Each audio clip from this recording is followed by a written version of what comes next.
Boa noite. O convidado desta semana, do Por Outro Lado, é um convidado especial que eu, por essa razão, pela razão que vou explicar a seguir, vou tratar por tu. É um amigo meu de infância, é guitarrista, dava um bocado de cabo da paciência ao pessoal lá do bairro, porque ensaiavam na garagem do pai dele, mas é uma pessoa fantástica, vocês vão... Toda a gente já o conheceu, com certeza, pela imagem. Vamos ver também as imagens que o Alfredo Cunha fez e depois vamos conversar os dois. Zé Pedro. Olá, tudo bem? Tudo bem. Costumávamos ver-nos, dava para vermos de uma janela para a outra. Eram os prédios um em frente do outro. E de facto, havia quem se queixasse do barulho daquela garagem. Mas és um herói no bairro. Vá lá, ainda bem. Consegui ao fim destes anos todos, não é? Não, sempre. Não, acho que sim. Acho que, embora não fosse diretamente os chutes e pontapés que ensaiassem na garagem, eram sim uma banda que eu conheci na altura, que era os Faísca, onde estavam o Pedro Aires Magalhães e o Paulo Gonçalves. Não eras tu que fazias barulho? Não era diretamente eu, porque eu cheguei lá a ensaiar a seguir, uma vez que o Pedro depois começou-me a picar um bocado, já que estávamos lá que eles estavam lá com a aparelhagem. Eu era supostamente o manager da altura, eles eram a primeira banda punk, vá lá, que apareceu em Portugal. Eu tinha vindo também do estrangeiro de fazer os célebres interreiros de verão que muitos nossos colegas dos Olivais era habitué a fazer, não é? Chegar aliás ao verão e cada um arrancar, havia uns que iam à boleia para o sul de França fazer as vindimas, havia outros que faziam o Interrail, e eu tinha estado em França num festival punk e tinha vindo com um alfinete, com a mochila e o alfinete espetado na boca, o que foi uma coisa absolutamente extraordinária. Portanto, ficaste maneja. Fiquei maneja. Deu-te logo pergaminho para ficares maneja. E na altura não tocavas, a princípio? Não. Embora eu tenha a impressão que os meus pais já me tinham oferecido uma guitarra tipo um ano antes disto tudo acontecer. Eu desde novo, talvez não sei, mas de 13, 14 anos de idade, que fui sempre muito colecionador de discos e de revistas. Sim. Cheguei a escrever no Diário de Lisboa sobre música e não sei qual. No Diário de Lisboa porque o teu pai... O teu pai trabalhava lá e o meu tio era o diretor, que é o Ruela Ramos. E então tinha lá um empregozinho, era no Mosca, no suplemento, não sei se te lembra. Sim. Que era com o Cardoso Pires também, que escrevia lá e tal, o Stal Monteiro.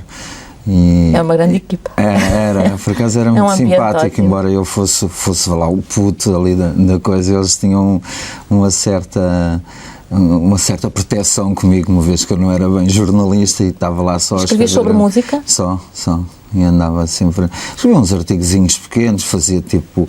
Na altura não havia a Associação dos Fonogramas, fazia género o Top Nacional, portanto ia a 5 discotecas daquelas vendas de discos e perguntava o que é que se tinha vendido mais, portanto fazia assim. Não sabia que tinha sido meu colega.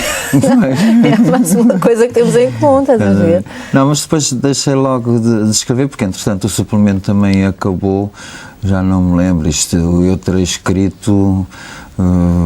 talvez 75, né, por volta dessa altura. Também eram uns bons anos esses. Era nos intervalos das manifestações. Quase. Eu acho que o 74 então foi fantástico, 74, 75 e mesmo 76. Acho que foi assim anos de ouro. Que ainda andavas no liceu? Eu estava a fazer, se não me engano, o 5º ano. Já tinha chumbado umas vezes também por Galdeirice e então nessa altura eu acho que ninguém ligava muito ao liceu, a não ser no RG, acho que era sempre um momento alto. E as saídas da manifestação também? Também ia. E também ias mesmo, desde o 1º de Maio foi fantástico, não é?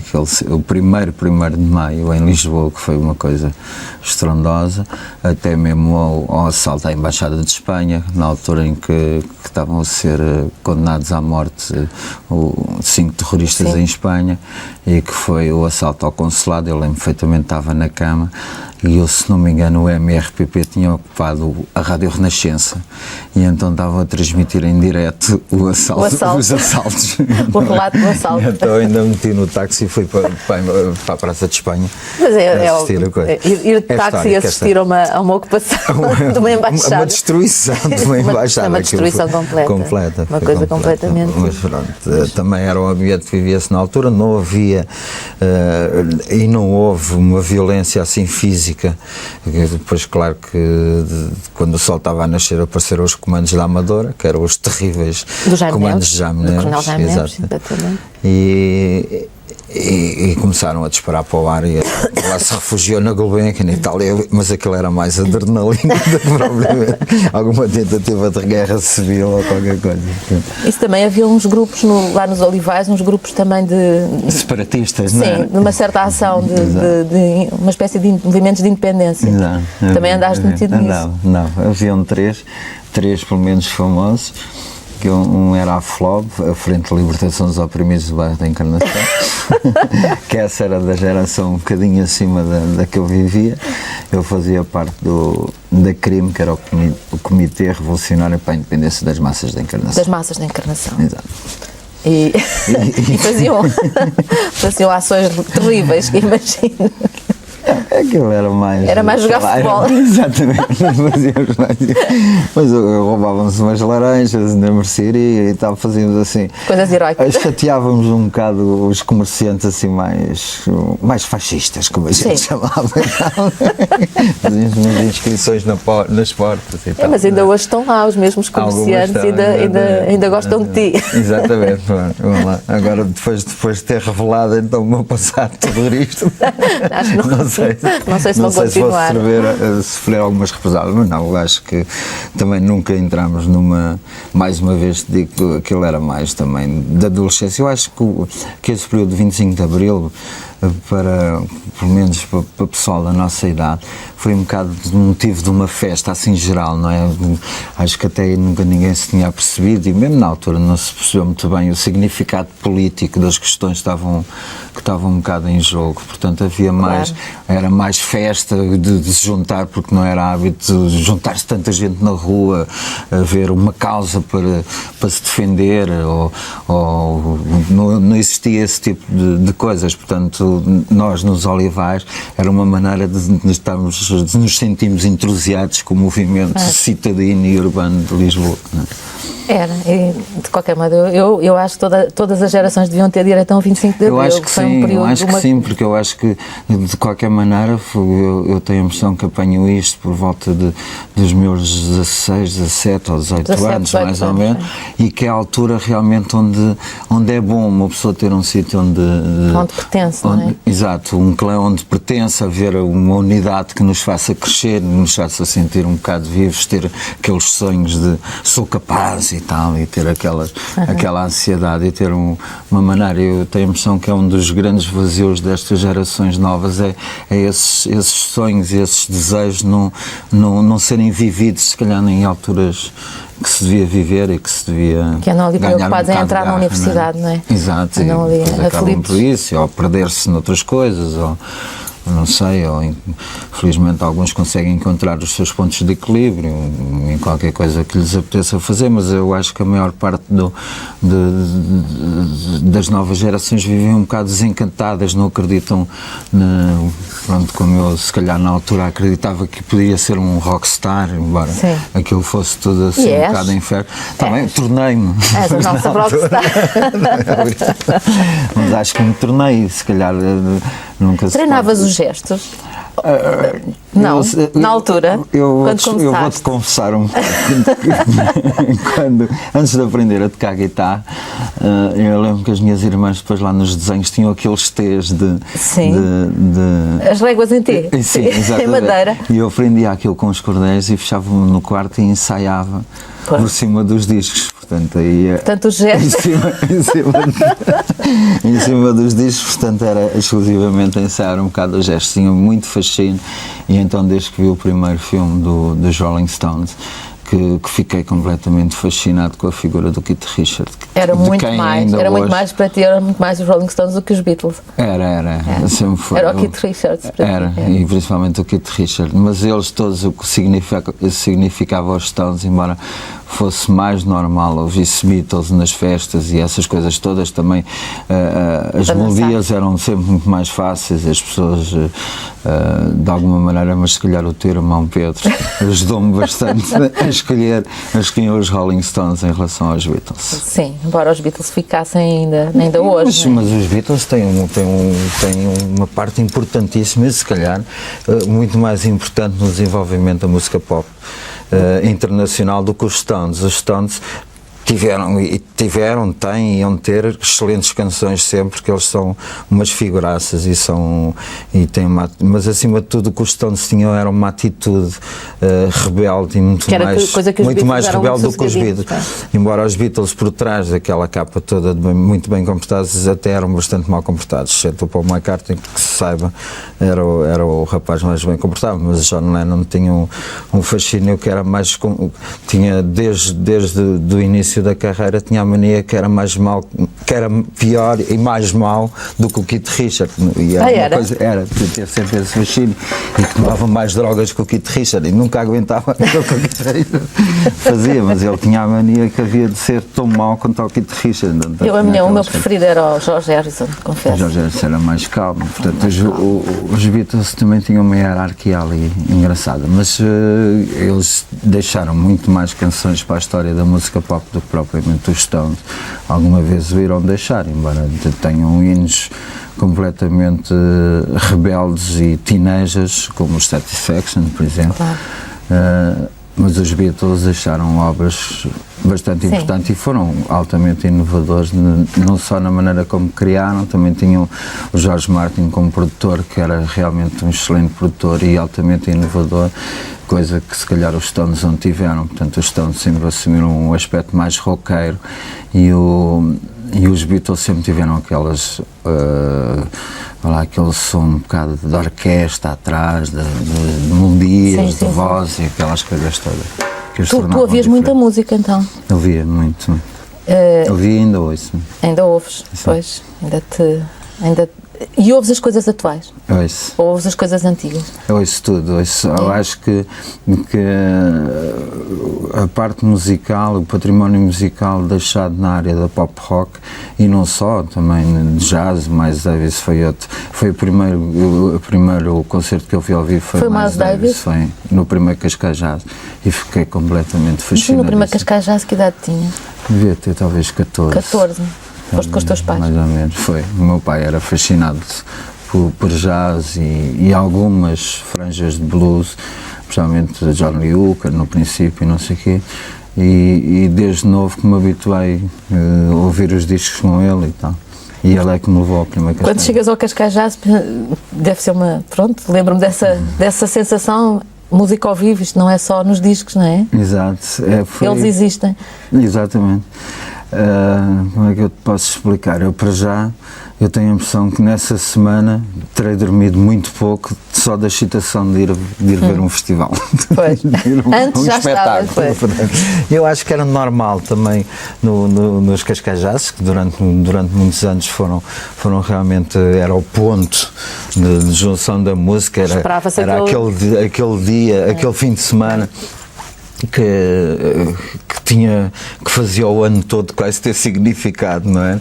E nessa semana, antes do fim de semana do Cascais Jazz, que era novembro, se não me engano, volta dessa data, a excitação era tal da organização e onde é que se fica e inclusive quantas vezes dormi na estátua ao lado do pavilhão do Dramático e que se ia para lá logo mal se podia, de sexta-feira acabavam as aulas e ia-se direto para Cascais e voltava-se no domingo e não sei quanto, portanto havia uma adrenalina acrescida durante a semana toda. E pensavas que gostavas de ir tu para o palco, ou não? Quer dizer, a parte da régua em T com as cordas? Pensava. Pensava que sempre tive um fascínio muito grande, ainda hoje tenho de ver bandas ao vivo e ver os comportamentos das pessoas, mesmo hoje que estou habituado perfeitamente a estar em palco, é uma coisa que me fascina. Vejo tudo o que posso de espetáculos, claro que mais musicais, mas mesmo de tudo o que possa ver à volta e que tenha tempo, gosto sempre de ver. Como é que é a sensação de estar em palco? A sensação de estar em palco e ter 50 mil pessoas à frente, como já te aconteceu? Eu acho que é um bocado Bem, eu toco num conjunto, não é? E nós, como conjunto, as coisas também eventualmente tornam-se mais diluídas, vá lá, a responsabilidade não cai só numa pessoa, não é? E como grupo é mais fácil tocar assim. Mas acima de tudo, eu acho que a função de se estar em cima do palco e ter 50 mil pessoas um bocado a darem-te energia é servir-se um bocado como um fio condutor, portanto, à medida que tens que receber essa energia toda, conseguires de alguma maneira transmitir essa energia toda e conseguir de alguma maneira criar uma situação onde a festa se espalha e não fique só concentrado. A mim sempre fez confusão aqueles artistas que se fecham muito e que estão a levar com umas grandes doses de energia e quase que atuam de costas para o público. É um bocado medo ou incapacidade deles de conseguirem esse tipo de comunicação com as pessoas, porque é um privilégio para quem gosta, claro, estar perante uma situação desse e naquele momento exato estás a receber as energias de tal maneira fortes que de alguma maneira tens que as libertar, porque se corre mal, se corre mal tens, não sei. Já te aconteceu? Correr mal já, desde ficar sem som nos amplificadores, desde ter falhas técnicas e tudo. Por sorte, é como eu te digo, como há grupo, uma pessoa habitua-se a tapar um bocado umas coisas com as outras, não é?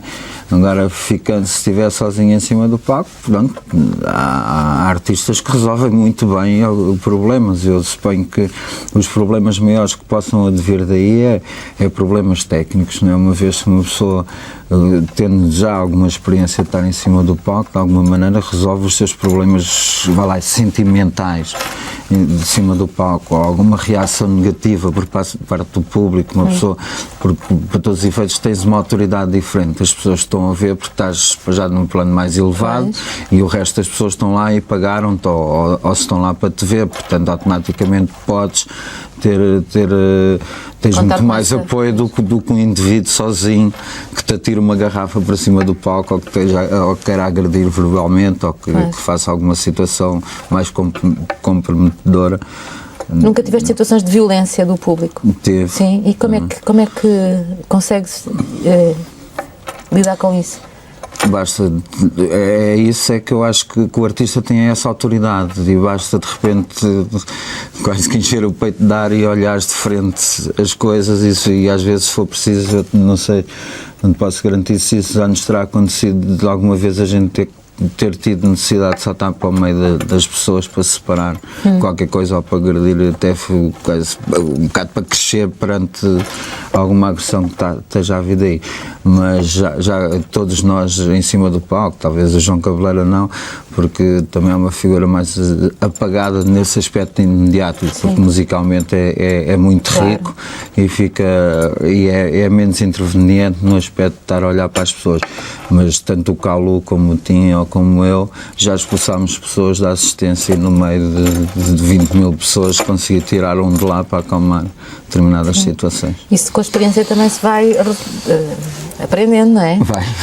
Aprender a perceber onde é que estão os focos, não é? Vai, porque depois é fácil, porque normalmente são grupos, às vezes agora acontece pouco, mas às vezes assim mais isolados e que se tens um grupo de teenagers de, sei lá, de 10 ou 15 teenagers a fazerem atividades, vá lá, subversivas no meio da assistência ou a chatearem as pessoas, basta encontrar quem é que está a mandar fazer aquilo e tiras essa peça no meio daquilo tudo e a coisa acalma. Calmo. O vosso grupo funciona há imensos anos e sempre vocês continuam a ser amigos, ainda por cima, não é? Continuamos com as zangas e com, Sim, e claro, com essas partes isso todas. é que faz parte dos amigos, não é? Exatamente, É como os irmãos, a gente também se zanga e depois, no fundo, depois se aparece alguém de fora, estamos lá todos, não é? Exatamente, E vocês funcionam assim? E funcionamos. Por acaso é engraçado, porque tanto eu e o Calo conhecemos praticamente do anúncio do jornal. Depois tu puseste um anúncio para os Faísca. Sim, ainda, para o baterista dos Faísca. Exatamente. Um anúncio no jornal é no fantástico. Jornal. E apareceu o Calo. E entretanto o dos Faísca voltou, não é? Voltou. E tu ficaste com o Fiquei baterista. com o baterista pendurado. Então tive que arranjar trabalho. Arranjaste trabalho para o baterista fazendo a tua própria banda. O chute. Sim, um bocado. E depois o Tim também. O Tim também não o conhecias também? Não. O Tim conheceu mesmo.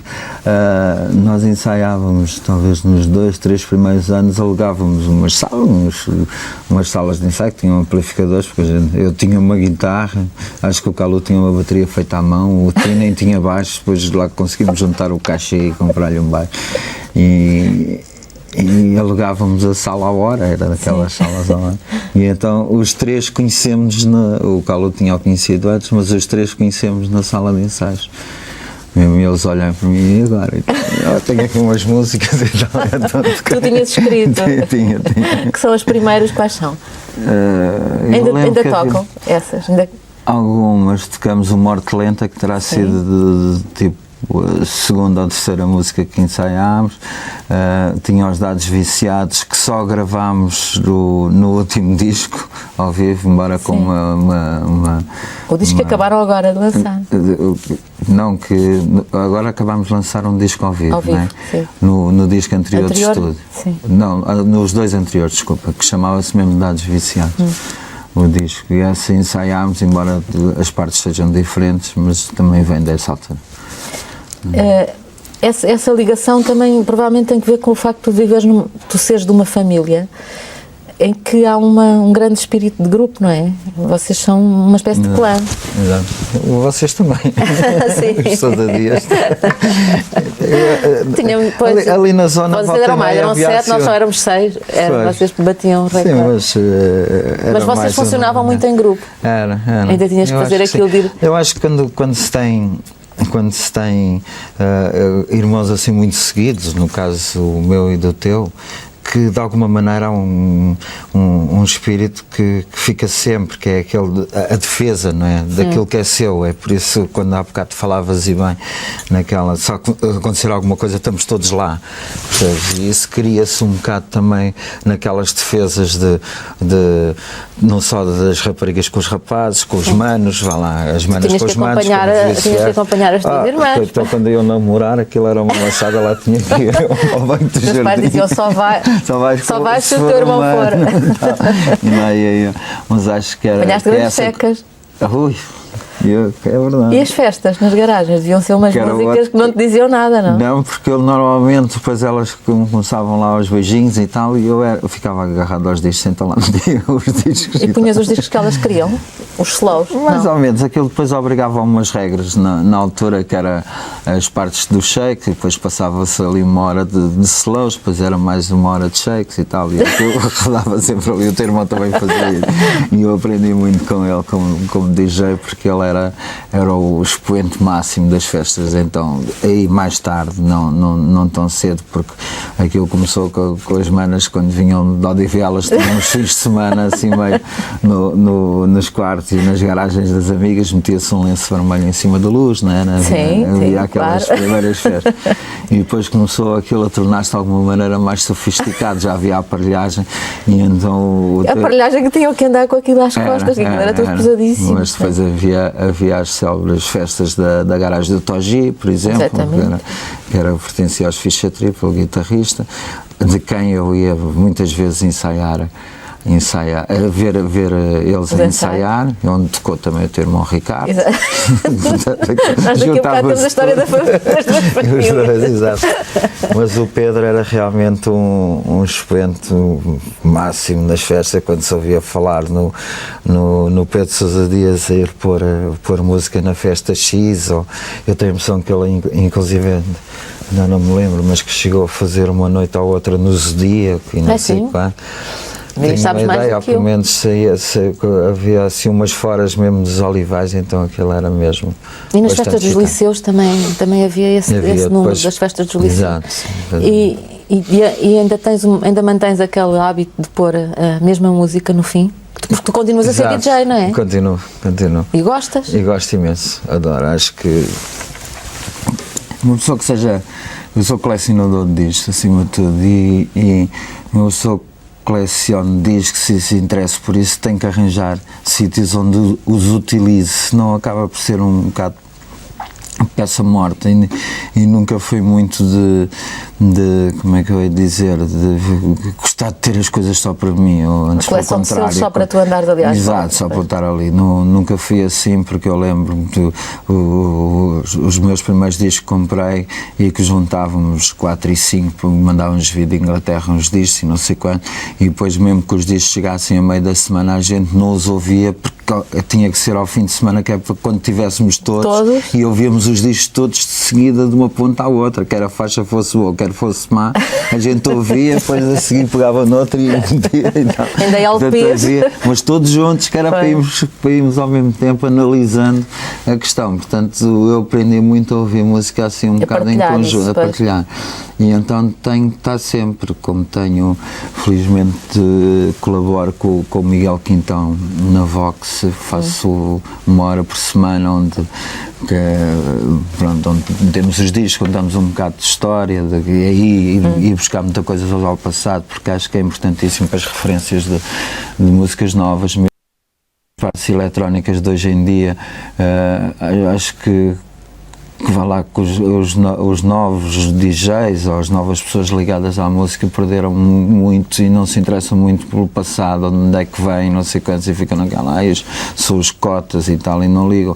Quando as grandes referências vêm todas lá atrás, ou se uma pessoa puder saber de história, e acho que não só na música, mas em qualquer expressão de arte, uma pessoa, se tiver pontos de referência históricos de onde percebe é que vem, é? entende muito melhor os caminhos a seguir. Portanto, essa parte didática acho que se deve... Até porque há coisas que se repetem, não é?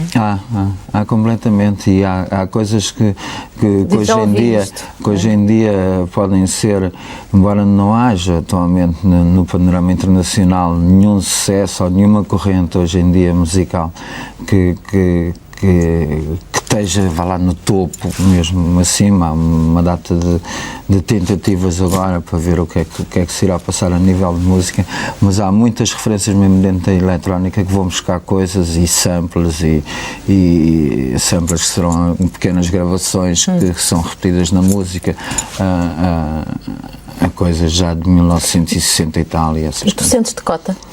Não. Não, porque estás uma vida a chamar-te dinossauro, etc. E não sinto. Não te sentes cota? Não. Eu acho que os cotas têm a ver com o espírito. Se uma pessoa parar no tempo e se deixar envelhecer, aí poderá ter esse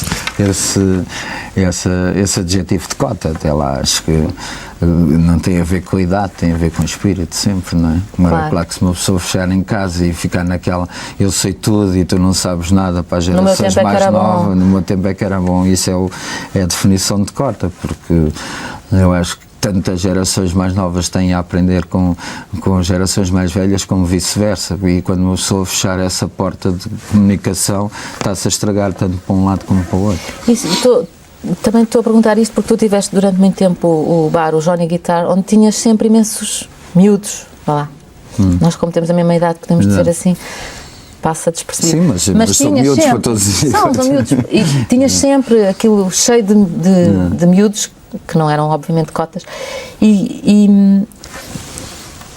pensei sempre se tu terias ou não a sensação de que eles te consideravam uma espécie de ídolo. Eu acho que...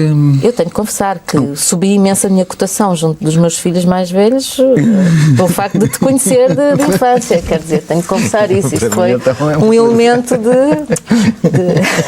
reforço, enfim, do prestígio materno. Mas, passando isso, tu de facto não sentes um bocado que és um certo ídolo para os mais novos? Eu posso tentar explicar isto. Eu não sinto que tenha obrigação nenhuma em modificar a minha vida tendo esse estatuto ou sendo reconhecido na vida. Acho que é errado utilizar isso para ganhar uma certa autoridade, vá lá, ou se sentir mais importante perante as pessoas. Não. Eu tive a sorte de escolher e de me encontrar e de fazer uma coisa que tenho realmente um prazer enorme em fazê-lo, não só no tocar, como nos discos e nessas coisas todas, que consigo de alguma maneira viver e ser feliz na maneira como encara a vida. Agora, isso não me dá nenhuma autoridade perante, eu não sou muito melhor perante o resto das pessoas. Claro que há diferenças, sinto que também isso, há um esforço da minha parte em ter encontrado e ter conseguido isto tudo que tenho à volta, portanto não é apenas por sorte que as coisas acontecem. Claro que sei, porque me dispus a isso, a ser reconhecido na rua. Aliás, para mim era um drama se não me reconhecesse na rua, o que é que eu andava aqui a fazer? Não que isso traga alguma coisa. Já agora. Mas escuso de andar atrás das pessoas, sabe quem é que eu sou e tal. Um letreiro. Caso não saiba, uma vez ofereceram uma t-shirt dessas. Caso não saibam, sou o Zé Pedro dos chutes e pontapés e tal. Mas as pessoas sabem, reconhecem com muita facilidade. Portanto, eu automaticamente fico contente porque é uma maneira de sentir que o teu trabalho tem algum reflexo, e se o teu trabalho é público e se dispões a fazer esse trabalho público, ainda bem que tens esse retorno das pessoas. Agora, também acho que a maneira como eu encarei a minha vida, e felizmente a consegui, sem grandes acidentes de percurso, chegar onde cheguei, poderá e oxalá seja aproveitada como exemplo para muitas pessoas que às vezes podem acreditar, afinal, se uma pessoa acreditar num sonho, consigo o ter porque ele já o teve, e eu acho que na maneira como sou ídolo por uma série deles, eu também tenho os meus próprios ídolos, e neste jogo uma pessoa consegue se movimentar muito bem. Nesse sentido, a tua experiência podia ser transmitida. Eu lembro-me de ver o Rock Rendezvous em Lisboa e de todas as bandas irem lá tocar, não é? Ainda há pouco tempo lembro-me de terem sido editados CDs com música de bandas de garagem, não é? Mas hoje em dia não há um sítio onde se possa tocar, onde possam ir experimentar essa sensação de palco, não é? Saber isso é um drama muito grande que se passa em Portugal, porque eu acho que em Portugal estamos a viver um consumismo muito imediático. Portanto, as próprias televisões, e já agora que se fala tanto em serviço público e essas coisas todas, eu acho que parece que se quer consumir tudo, e enquanto der para consumir, enquanto houver pessoas que consumam, há uma justificação para existir os piores programas que se possam imaginar.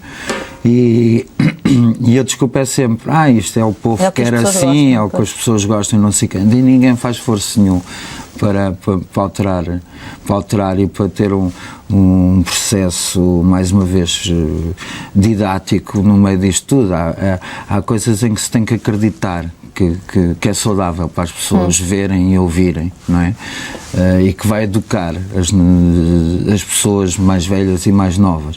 E isso tem a ver com riscos. Uma pessoa apostar em coisas mais a longo prazo do que um curso de espaço de tempo de audiência, não é? Claro. Porque o Big Brother existe e pronto, se passado 3 meses, hoje quem é que se lembra do Big Brother, se calhar. Volta e meia ou outra tem um filho e lá aparece nas capas das revistas do primeiro Big Brother. Este é o tal do pontapé e tal, e fica-se por ali. Então, mas coitados, mas a duração é muito curta. É muito curta mesmo. E em relação à parte musical, estamos a viver um drama muito grande para as novas gerações, porque há um consumismo televisivo de mais uma vez de processos imediáticos. Houve a Chuva de Estrelas, houve se calhar agora a Academia dos não sei quantos, e há aqueles todos, e até agora, tirando se calhar a Sara Tavares, que nos apareceu assim num Festival da Canção, e não sei se vinha da Chuva de Estrelas, ou João Pedro Paes, que veio da Chuva de Estrelas, mais ninguém desse tipo de processos. Portanto, houve um numa altura em que se falou muito dos pimbas e não sei quantos. Eu acho que os pimbas é uma realidade em qualquer país do mundo. Claro, Portanto, claro. Estupidamente foram postos de lado durante anos e quando chegaram à televisão aquilo houve um exagero grande porque há anos que não apareciam na televisão e aí culpa-se então os chamados intelectuais de esquerda e tal, que achavam que não, que tem que estudar cultura ao povo e o povo já estava farto da cultura que lhes era impingida, portanto nem tanto ao mar nem tanto à terra, não é? E então que tiveram a exposição que tiveram. Eu acho que anteriormente disso nunca mais apareceu foi programa nenhum ligado à música moderna, à cultura nova na televisão, pelo menos no serviço público não acontece um único programa e agora que se fala muito nas duas RTPs, em nenhuma delas aparece nenhum programa dedicado a culturas novas, culturas de jovens, quer seja de skates, quer seja de esportes radicais, quer seja na parte musical. E isso depois a seguir reflete-se nos 3% que é passado na rádio, de música portuguesa, reflete-se na falta de salas de ensaio, há um aproveitamento exagerado do negócio que leva que o mês mais alto atualmente em Portugal de espetáculos é o mês de maio por causa da Cama das Fitas. Da Cama das Fitas? Exato. É o vosso momento de grande atividade? Quer dizer, para nós, os chutes, felizmente, de alguma maneira conseguem repartir o ano como quiserem, mas as bandas novas não conseguem sequer chegar às Camas das Fitas, salvo raras exceções, felizmente, como o caso de Yellow WVN, que é uma banda que saiu agora com um disco e que conseguiu fazer uma série de Cama das Fitas, mas tirando, salvo raras exceções, é muito difícil uma banda nova conseguir chegar lá. E depois há umas bandas que se conseguem manter, umas que só tocam nas Camas das Fitas, outras um pouco mais, portanto não há uma distribuição de serviço ao longo do ano. Eu vou-te fazer perguntas sobre temas que eu acho que são difíceis e que, por te conhecer, sei que tu tens uma... Arcabouço.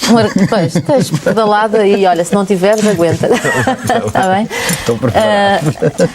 A primeira situação que eu te vou pôr tem que ver com uma coisa que é terrível, que certamente foi terrível especialmente para vocês, foi terrível para todos nós, foi a primeira situação em que nós nos confrontámos com a morte de uma mãe, foi a morte da tua mãe.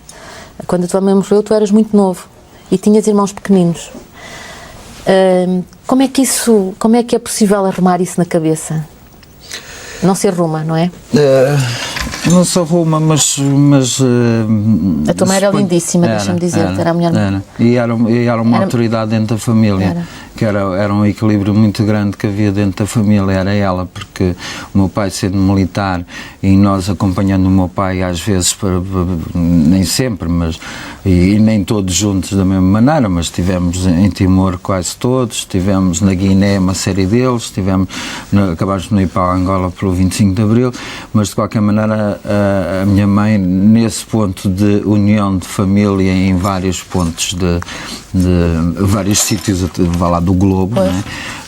Era uma personagem muito forte, porque nós sendo 7, com praticamente uma diferença de 11 anos, se não me engano, a mais velha para a mais nova, somos todos muito seguidos, tanto que a Leni, a minha irmã, faz 11 meses e um dia mais velha que eu. Portanto, somos todos muito seguidos. E a minha mãe aí teve uma força muito grande, não só de educação, e acho que todos nós temos esse espírito olha, o tal espírito de clã, que falávamos há bocado, isso vem realmente de uma educação que se cria desde novo, de uma interajuda que é alimentada. Ainda hoje me recordo de coisas de Timor, muito à conta da minha mãe, porque era habitual, pelo menos, se calhar uma vez por mês, ou uma coisa mais ou menos, ou temporariamente, juntámos-nos todos a seguir ao jantar e íamos ver os slides de Timor para deixar os putos contarem as histórias para a memória não apagar, não é? E ficar, lembras-te aqui e tal, e essa recordação. E portanto a minha mãe foi importantíssima na nossa vida e acho que ainda hoje está presente em qualquer um de nós, porque, por exemplo, nós usamos estes coraçõezinhos, que ela tinha 7 corações, estes dos fios, e acho que todos nós usamos num sítio qualquer do corpo, ou pelo menos temos guardado religiosamente esses corações, como um elo afetivo.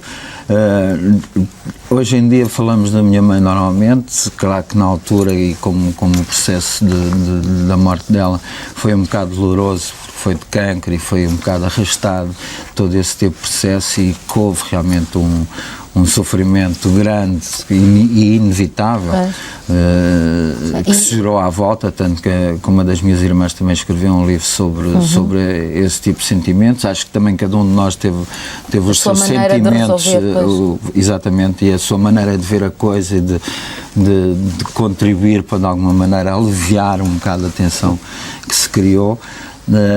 Mas rapidamente, e hoje em dia abordamos sem nenhum tabu, e admiramos, e volta e meia é normal. Os mais velhos tomaram conta dos mais novos também? Um bocadinho, mas eu acho que também os mais novos de alguma maneira têm a sua cota-parte no equilíbrio gerado e no aliviar depois da coisa, e eu tenho a impressão que também a educação que a nossa mãe nos deu contribuiu muito para não se criar um drama exagerado à volta da coisa, porque é uma realidade que se tem que viver, custa quando se chega lá, não é? Mas agora todos nós sabemos que há um dia em que inevitavelmente nós próprios vamos desaparecer, as pessoas que nos são queridas vão morrer e essas coisas todas, e vão ser substituídas, não é? Foi nessa altura que tu estiveste na fase pior em que estiveste metido em drogas mais pesadas? Foi? Foi. E como é que tu conseguiste sair, no meio disso tudo, como é que conseguiste sair? Eu suponho que às vezes esses momentos bem fortes de emoção nos ajudam muito a resolver coisas que de alguma maneira deixamos arrastar ou deixamos aligeirar, ou tentamos não pensar, no caso dos processos de autodestruição como se estava a passar comigo, e principalmente com a heroína à volta e essas coisas todas, que é um processo muito autodestrutivo mesmo. E se não houver um abanão muito forte, que se calhar eventualmente não há um motivo tão grande para se deixar de um momento para o outro. Mas conseguiste? Diz? Conseguiste de um momento para o outro. De um momento para o outro. Num ambiente bastante hostil, porque aquele bar tinha também essa característica, não é? Exato. Agora passaste por outra. Também foi um abanão bastante grande, foste parar ao hospital, não é? O que é que te aconteceu? O que aconteceu foram muitos anos também podemos chamar de rock and roll, se assim podemos apelidar. Eu não me arrependo absolutamente nada do que fiz, percebes? Não tenho nenhum problema nenhum a dizer que tudo isso foi o que se passou a chegar ao hospital o ano passado, foi um exagero enorme, não só de álcool. Já pagaste-nos um susto enorme. Peço desculpa, mas não foi a minha intenção. Ficou tudo a telefonar. Exato, de um lado para o outro. Mas chegaste ao hospital em risco de vida? Cheguei com uma hemorragia interna, cheguei com uma cirrose hepática e pronto. E de um dia para o outro deixei de beber e deixei de consumir tudo o que consumi. E é isso, tu hoje em dia até tens imenso cuidado com a alimentação. Não, tenho que ter, porque o médico assim me diz e eu estou a cumprir rigorosamente. Mas mesmo assim não tenho nenhuma alimentação especial, tenho um regime alimentar, porque estava completamente desequilibrado em todos os níveis pronto, os níveis normais do corpo de uma pessoa. Eu suponho que a minha vida até aqui vai continuar de outra maneira, pelo menos sem esses estimulantes à volta, mas outros se criam, porque eu acho que a cabeça pode fabricar essas coisas todas e pode fabricar essas adrenalinas todas, e não me considero nenhum coitadinho. Não me custou absolutamente nada deixar de beber de um dia para o outro. Hoje em dia dou-me perfeitamente, estou à vontade, saio à noite, estou com as pessoas todas, tenho sempre álcool à minha volta, em todos os camarins. E não tens vontade de beber? Nenhuma. Não? A sério que não tenho. Mas sentes que aquilo era uma coisa autodestrutiva ou não? Era uma coisa em que não pensavas? Não, era uma coisa, ao passo que na heroína sentia assim que era uma coisa autodestrutiva e talvez aí, por não ter, tinha saído de casa, tinha tido uma separação em cima, estava um bocado deprimido com tudo o que se estava a passar à minha volta, tinha chegado a casa, então assim estava a minha mãe com cancro e não sei quantos, de alguma maneira os amigos que eu tinha deixado lá, ou alguns deles, ou uma pequena parte deles que ainda sobreviveu nos Olivais, uma vez que as gerações com quem eu convivi e mais me alimentei já teriam saído e teriam seguido as suas vidas, mas os que ficavam, não só nos Olivais, porque acho que é um processo perfeitamente social, normal, daqueles bairros, dos bairros que ficam lá agarrados ao mesmo café e agarrados àquele circuitozinho de bairro normal, suburbano, acabam todos por cair um bocado assim em zombies, não é? Assim meio naquela coisa, portanto foi essas pessoas que eu fui lá encontrar, portanto já nem via a vida que eu tinha deixado lá nos Olivais e isso deprimiu-me bastante, portanto aí sim foi um processo de autodestruição e este era um processo uma questão de adrenalina, é? Exato, eu acho que era, uma questão os outros? Não, que era um gozo pessoal meu, não era pelos outros que eu bebia nem nada, eu gostava mesmo muito de beber, e gostava mesmo, a sério, e sempre me deu muito bem com a bebida e bebia, posso dizer que durante 20 e tal anos bebi muito bem. E as coisas que consumi, não sei quantos, davam-me um prazer exagerado. Eu raramente, e aliás, os meus amigos todos diziam que era fantástico, que era raríssimo ter ressacas, que eu não deixava sequer as ressacas aproximarem-se de mim, porque começava a beber outra vez e vivia um bocado assim. Era? Era. E não era diretamente bêbado, nem era alcoólico. E tiveste que fazer, quando deixaste de beber, pronto, tiveste que fazer evidentemente tratamentos no hospital em termos físicos, mas tiveste que fazer alguma adaptação a isso em termos psíquicos? Nenhuma. Não? Aliás, quando o médico me apareceu no hospital, eu tinha entrado, se não me engano, eu entrei com uma variz aberta no esófago, tinha perdido 3 litros de sangue e não tinha dado por nada. Tiveste a noção de que estavas em risco de vida? Não. Eu, aliás, fui só ao hospital porque me estava a sentir mal, porque era raríssimo ir ao hospital, só que é que não aguentava mesmo e não conseguia comer nem me levantar e pensava que chegava ao hospital, davam qualquer coisa para tomar e que voltava para casa porque eu tinha concerto logo passado 2 dias, portanto estava convencidíssimo que ia ao concerto. Depois, mas no dia a seguir, quando o médico me apareceu, eu disse, bem, temos aqui umas coisas para resolver. E ele disse logo, já sei, vou deixar de beber e deixar de tomar drogas, não é? E ele disse logo sim, e desde aí nunca mais tive apetência nenhuma, não. E continuas, portanto, a tua vida com espetáculos, com tudo? Estou na volta. A andar com os sobrinhos. Também. De um lado para o outro, porque agora o clã transferiu-se para a nova geração. Exatamente. Os sobrinhos todos. Levar os sobrinhos à Guerra das Estrelas e essas coisas. Exatamente, e ver o Harry Potter, o Shrek, tudo isso.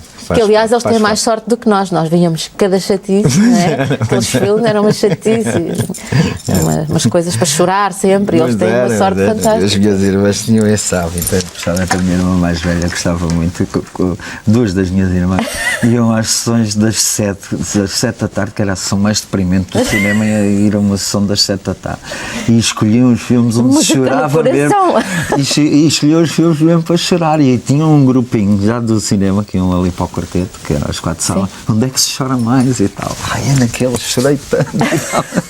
Havia o culto do choro, assim, uma altura que era. E havia o Adamo também, que era o Adamo também era um pranto, e quando o Johnny Hallyday se separou da Sylvie Vartan, choravam, que nem umas madalenas, foi um drama, foi. No meio disso, tu saíste dessa onda, quer dizer, nunca gostaste desse lado da choradeira, foi sempre outra coisa. Era os Rolling Stones e depois os outros que vieram a seguir. Eu acho que vivi sempre em festa, um bocado, não era? Eu preferia as festas às choradeiras, a estarem lá a carpir. As minhas irmãs, de alguma maneira, também, porque elas sempre foram bem dispostas. Tinham esta parte assim, tipo, assim, um bocado mais sombrio, talvez para se sentirem melhor nas festas, não é? Aproveitarem melhor a coisa. Sim, tem essa área.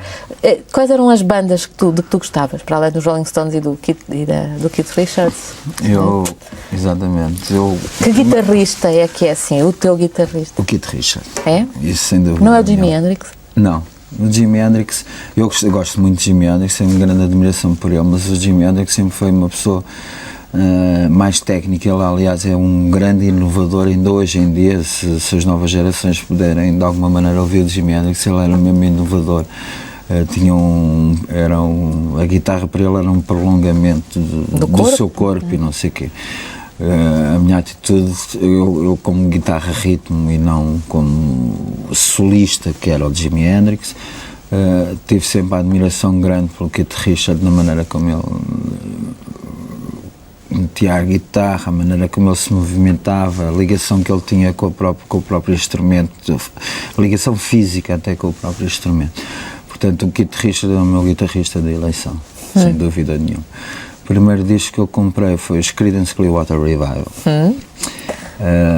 E depois, ao longo dos anos, tive sempre assim montes de bandas, como disse, tenho montes de ídolos. Sim. E que devoro histórias deles e pronto, e consumo. E estiveste várias vezes em Vilar de Mouros. Eu tenho uma fotografia para te oferecer do Alfredo Cunha, tirada em Vilar de Mouros.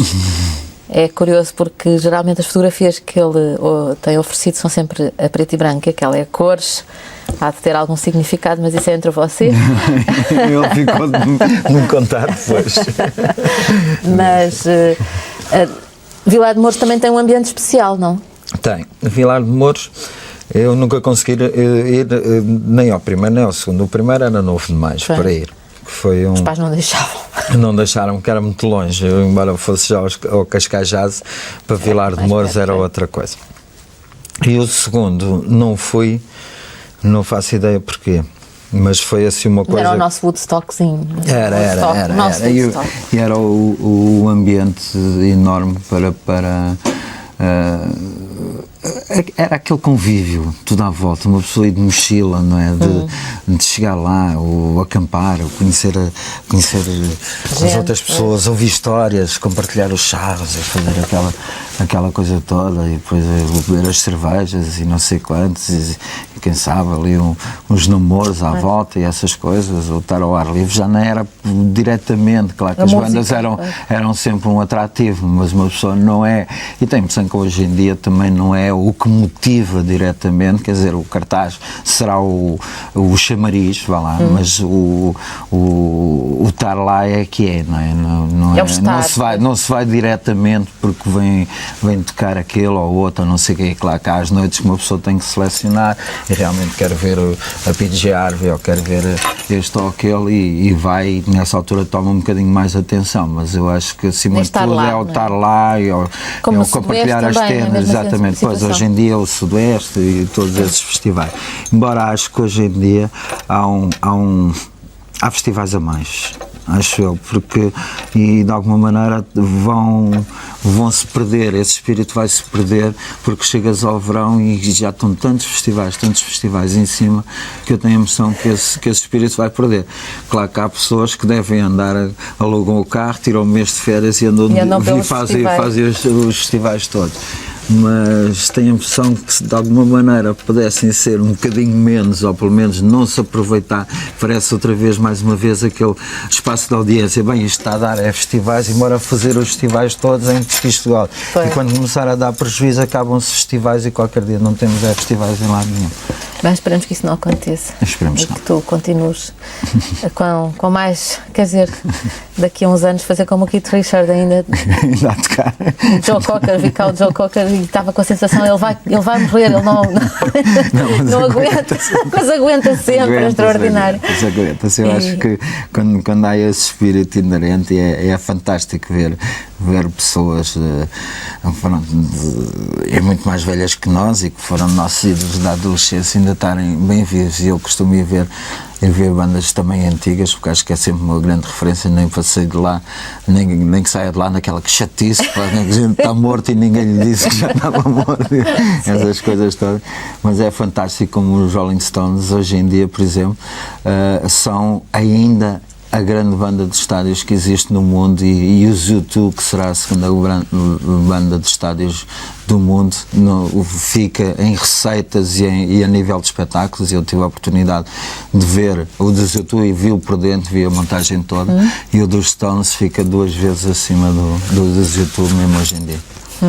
E tem aquele espetáculo todo. E este não estou a ser saudosista, Não é. Nada, mas não é o que eles eram antigamente, é o que eles são hoje. É o que eles são hoje e o que eles representam e mesmo a indústria mundial, o quando precisa dos Rolling Stones, ao ponto de agora terem que juntá-los outra vez só porque os YouTube pararam um turnê e que os YouTube não faturam nem metade, isto a nível financeiro, do que os Stones faturam. Ah, bem.